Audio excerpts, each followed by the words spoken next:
Hello guys, আজকে আমি আপনাদের পুডিং বানানো দেখাবো। তো এখানে আমি 4টা ডিম নিয়েছি।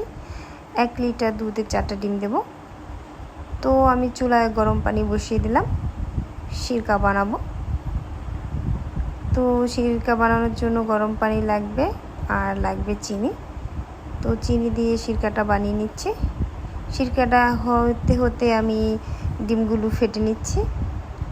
তো সবগুলো ডিম আমি ফেটে নিচ্ছি এক এক করে।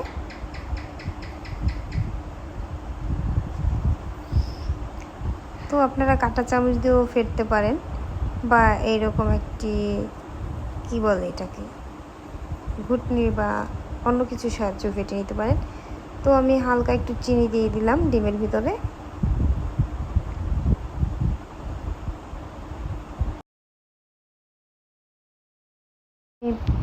এবার আমি পুডিং বানানোর জন্য বাটি নিলাম। তো আপনারা টিফিন বাটিও নিতে পারেন, বা এরকম একটি আলাদা বাটি কিনে নিতে পারেন। তো আমি বাটিটা ভালো করে পরিষ্কার করে ধুয়ে নিয়েছি।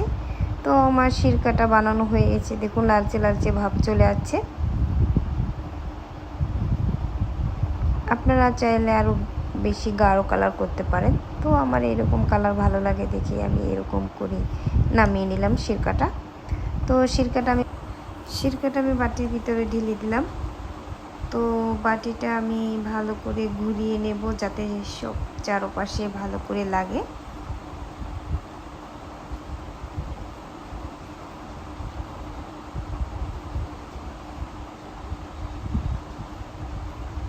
দেখুন আমার চারপাশে লেগেছে। এবার আমি বাটিটা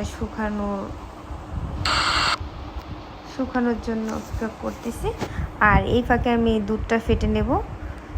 তো দুধের ভিতরে আমি আস্তে আস্তে করে ডিম দিয়ে ভালো করে ফেটে নেব। তো আস্তে আস্তে অল্প অল্প করে এইভাবে ডিম দিবেন আর ফেটে নেবেন। এই তো আমার বাটিটা শুকিয়ে গেছে, দেখুন হাতে একটুও ভরছে না। এটা হচ্ছে কেউ সিরকা বলে, কেউ ক্যারামেল বলে। তো ক্যারামেল বানিয়ে নিলাম। তো এবার আমি দুধটা সম্পূর্ণ ঢেলে দিলাম। আমি কিন্তু ডিম দিয়ে দুধটা ভালো করে ফেটে নিয়েছি আস্তে আস্তে করে, আপনারা ওইভাবে নেবেন।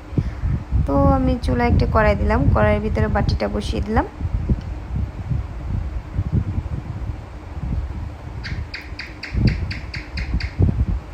এবার আমি একটি ঢাকনা দিয়ে ঢেকে দিলাম।